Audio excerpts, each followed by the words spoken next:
Lors des 2 derniers épisodes sur la saga des 2 moustiques, Dounia Mousteslim et Adnan Filali, nous avons pu lever le voile sur la vie bling-bling de ce dernier que plusieurs de ses proches n'hésitent pas à qualifier de fils du système Basri, du nom de l'ancien ministre marocain de l'Intérieur et de l'Information. Un système clientéliste ayant permis à Mohamed Filali, le père de Adnan, de profiter de ses largesses inestimables pour faire fortune, après avoir réussi à se faire coopter suite aux solides recommandations de son défunt beau-frère et inamovible directeur général de la MAP de 1974 à 2000, feu Abdjelil Fengero.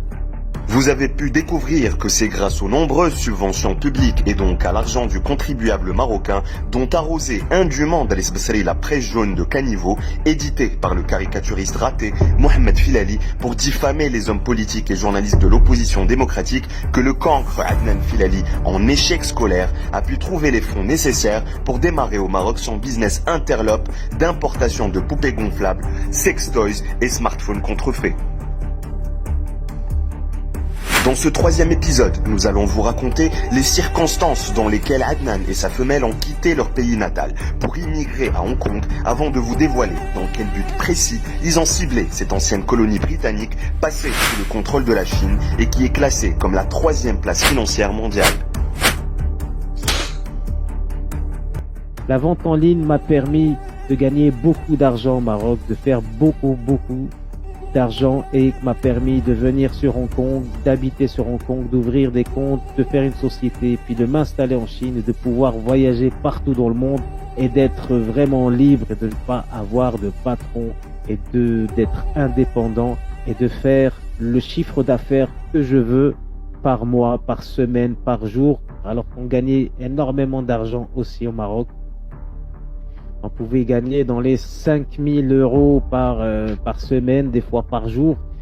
Oui, vous l'avez bien reconnu, c'est bien Adnan Filali qui jubile en se vantant d'être devenu riche comme Crésus au Maroc après avoir réussi à truander pendant de longues années le fisc, la CNSS et la douane, et surtout plus d'1 millier de ses concitoyens auxquels il vendait des produits défectueux en refusant de les rembourser.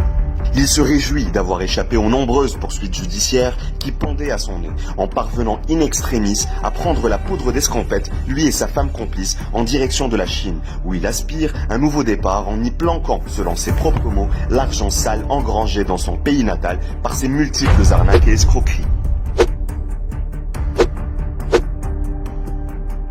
Je te donnerai des conseils pour planquer ton fric dans un autre pays où il n'y a pas de taxes, ou voilà.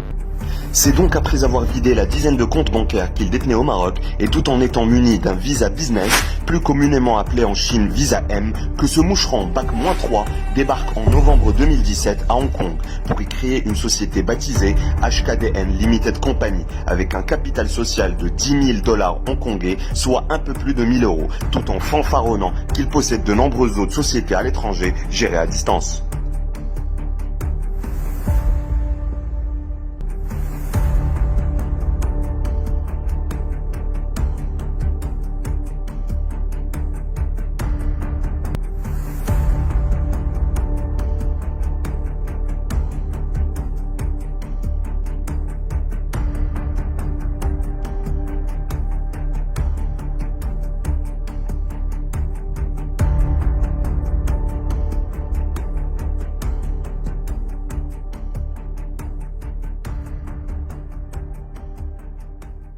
Comme pour la défunte société Nevastop Inc. liquidée en 2016 et sa jumelle Nevastop Holding laissée en agonie commerciale au Maroc, il choisit pour HKDN la forme juridique de la SARLO, dont la raison sociale théoriquement affichée est de vendre en ligne des marques connues de smartphones et des gadgets d'espionnage à caméra intégrée ou encore des mini-drones.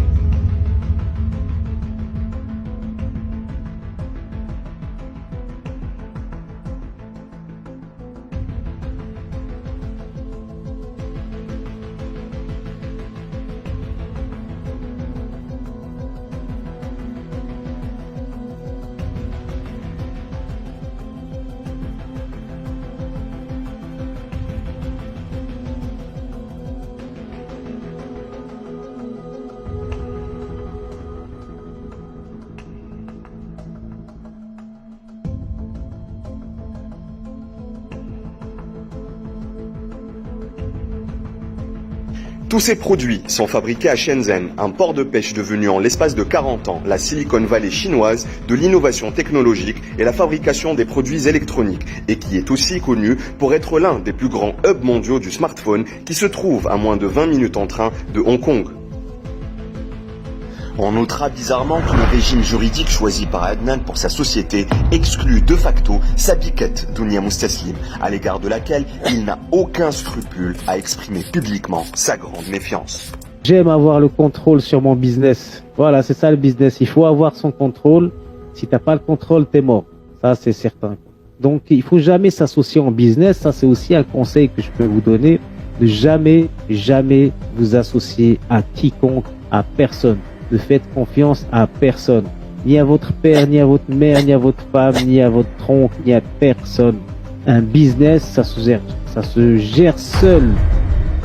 D'ailleurs, plusieurs internautes ont été surpris de constater l'attitude présomptueuse de ce fils gâté qui, tout en tirant profit sans mérite aucun des biens mal acquis par son père Mohamed Filali, se permet de traiter avec condescendance sa cocotte issue des faubourgs miséreux de Sidi Moumen à Casablanca, dont il s'évertue de surcroît à monétiser à outrance sur YouTube sa pathétique et bien puérile indigence intellectuelle. الحدث الثاني واللي دار البوز هاد الايام هو استضافه رشيد جو للطفل اللي كان معروف مقولة بيكالتي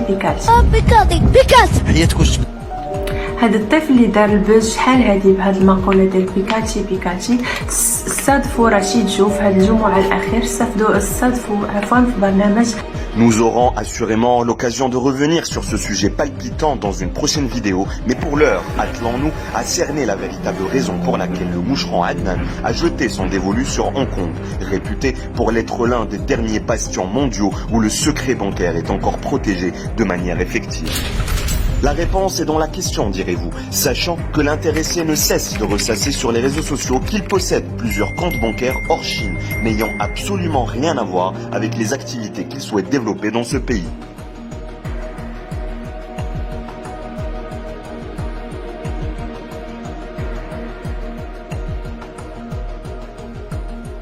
Bien plus, avant même de mettre les pieds dans l'empire du milieu, Adnan s'est toujours targué de sa capacité à alimenter ses futurs comptes bancaires, courants, épargne et entreprises en Chine par de nombreux virements en provenance de France et d'ailleurs.